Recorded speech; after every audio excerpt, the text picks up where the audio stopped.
لحاظ کسی کا نہیں کرتے، بس انہیں اللہ کا لحاظ ہوتا ہے، اللہ کا خیال ہوتا ہے۔ کون ناراض ہوگا، کون خوش ہوگا، کس کے مفادات پہ زد پڑے گی، کس کو نفع ملے گا، انہیں اسی کی کوئی پرواہ نہیں ہوتی۔ بس وہ اللہ کے حکم میں اللہ کا لحاظ رکھتے ہیں، اللہ ہی سے ڈرتے ہیں۔ اللہ کے پیغام پہنچانے میں اور تبلیغ میں اور دعوت میں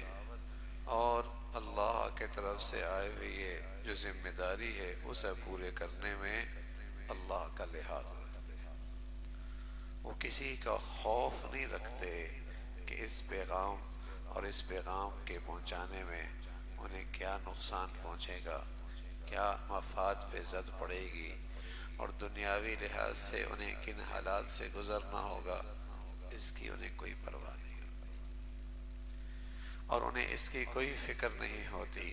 وہ اللہ کا پیغام پہنچاتے ہیں، اور ایسے ہر دور پیغمبر کے ایسے نائبین ہر دور میں رہے ہیں جس کی بدولت آج دین اپنی اصل شکل میں موجود ہے۔ ہر دور میں ایسے لوگ موجود رہے ہیں۔ پیغمبر علیہ السلام سے لے کر آج تک ایسے لوگ ہیں جن کا کام ہی اللہ کے پیغام کو من و عن اس کی حفاظت کرنا اور من و عن اس پیغام کو آگے پہنچانا۔ اسی کی بدولت آج وہی دین امت کے پاس ہے جو رسول کریم صلی اللہ علیہ وسلم کے پاس تھا، جو اللہ نے ان پہ اتارا تھا۔ ہر دور میں ایسے لوگ آئے ہیں اور اس امت میں ایسے لوگ رہے ہیں جنہوں نے اس دین کی اس انداز سے حفاظت کی۔ لوگ کیا کہیں گے، زمانہ کیا کہے گا، اپنے کیا کہیں گے، بیگانے کیا کہیں گے، اور اس راہ میں انہیں کتنی بڑی آزمائشوں سے گزرنا پڑے گا، کتنی بڑی تکالیف اٹھانی پڑیں گی، کتنے حالات ان پر آئیں گے، انہیں اس کی کوئی پرواہ نہیں۔ انہوں نے حق سچ کی بات سولی پہ چڑھ کر بھی کہی، ظالم جابر حکمران کے سامنے بھی کہی، اور جسے کہیں کہ تلواروں کے سائے تلی بھی گئی، لیکن اس حق کے کہنے میں اور حق پہنچانے میں کوتاہی نہیں۔ یہ ہر دور میں ایسے لوگ رہے ہیں جن کی بدولت آج یہ دین اپنی اصل شکل میں موجود ہے۔ کوئی تو ہے نا، جب کوئی چیز بننا ختم ہو جائے اور کوئی بھی اسے نہ بنائے اور کوئی بھی اس کو آگے نہ بڑھائے، تو بتائیے وہ چیز ختم ہو جاتی ہے، وہ چیز ختم ہو جاتی ہے۔ تو صدیاں گزر گئی ہیں، کچھ لوگ تو ہیں نا جو اس دین کو اپنی پوری شکل کے ساتھ آگے پہنچاتے ہیں، جو اس دین کی خاطر اپنی زندگیاں لگا رہے ہوتے ہیں۔ کوئی بھی دنیا میں ایسی چیز نہیں ہے جیسے کہ سنبھالنے والے نہ ہو اور چیز باقی رہے۔ تو ہمیشہ اللہ رب العزت نے اس دنیا کے اندر ایسے لوگ رکھے ہیں، ایسے لوگوں کا انتخاب فرمایا ہے، ایسے لوگ چنے ہیں، ایسے لوگوں کے اللہ کی مدد اور نصرت رہی ہے جن کی زندگیاں ہی اس لیے ہیں کہ اللہ کا دین پورا پہنچانا۔ اب دیکھیے نا، اب اللہ کے نبی کا کوئی ایک ارشاد، کوئی ایک زندگی کا عمل جس کا تعلق انسانی زندگی سے ہے، چھوٹا سا چھوٹا ہو یا بڑے سے بڑا، وہ اس امت تک آج بھی محفوظ ہے۔ مثلا حضور نے کنگھی کیسے کی، حضور نے مسواک کیسے کی، حضور آرام کیسے فرما رہے ہیں، اللہ کے نبی گھر کیسے تشریف لائے، یعنی یہ ساری چیزیں بھی اس امت کے پاس آج محفوظ ہے۔ لیکن کوئی ہے نا جس نے یہ سب کچھ محفوظ رکھا ہے، اور اللہ کے نبی کا کوئی ارشاد اگر میرے پاس آج موجود ہے تو مجھے وہ تمام سلسلے بھی میرے سامنے ہیں کہ وہ سلسلہ چلتے چلتے چلتے آپ علیہ السلام تک جا پہنچتا ہے، اور درمیان میں جتنے واسطے ہیں اور جتنی زندگیاں اس میں استعمال ہوئی ہیں، ان ساری زندگیوں کا ریکارڈ بھی اس امت کے پاس محفوظ ہے کہ ان کا عمل کیسا تھا، انہوں نے پڑھا کس کے پاس تھا، ان کی ذہانت کیسی تھی، وہ رہتے کہاں تھے، ان کا تقوی اور پرہیزگاری کیسی تھی، ان کے اساتذہ کون کون سے تھے، ان کی علمی استعداد کیا تھی، وہ پرہیزگاری اور تقوی میں کس درجے پر فائز تھے، پوری زندگی کا ریکارڈ درمیان کے جتنے واسطے ہیں وہ بھی امت کے پاس محفوظ ہے۔ تو کچھ لوگ ہر دور میں ایسے رہے ہیں کہ جنہوں نے اس کی پرواہ نہیں کی کہ لوگ کیا کہیں گے، اور پیارے رسول صلی اللہ علیہ وسلم نے اس بات کی بشارت دی ہے کہ ہمیشہ اس امت میں ایسے لوگ رہیں گے جنہیں اس کی کوئی پرواہ نہیں ہوگی کہ لوگ کیا کہیں گے،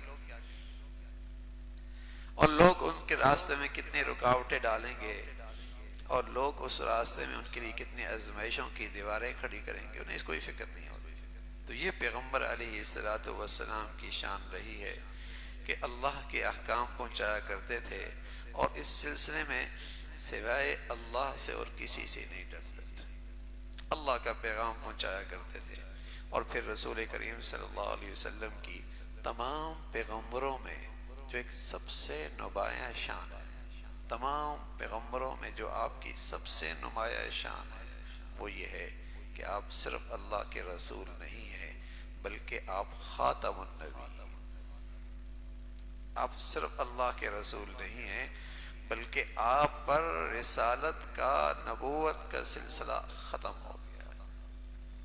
آپ نبوت کی عمارت کے وہ پتھر ہیں جس سے وہ پوری عمارت مکمل ہو گئی۔ تو آپ رسول کریم صلی اللہ علیہ وسلم ہیں، اور ساتھ ساتھ آپ خاتم النبیین ہیں، اس لیے کہ قیامت تک یہ امت رہنی ہے۔ اسی امت نے اس خاتم النبیین کی زندگی پہ چل کے اپنی زندگی کی نجات اور فلاح پانی ہے، یہ آپ کا اعزاز ہے۔ اور جو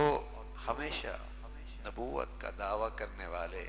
اس امت میں بہت آئے، دجال، جھوٹے، کذاب اس امت میں آئے ہیں، اور آخری دور میں جو آیا ہے اور بڑا فتنہ آیا ہے وہ غلام محمد قادیانی کا آیا ہے، جس نے نبوت کا دعویٰ کیا ہے، اور جو اس کے پیروکار ہیں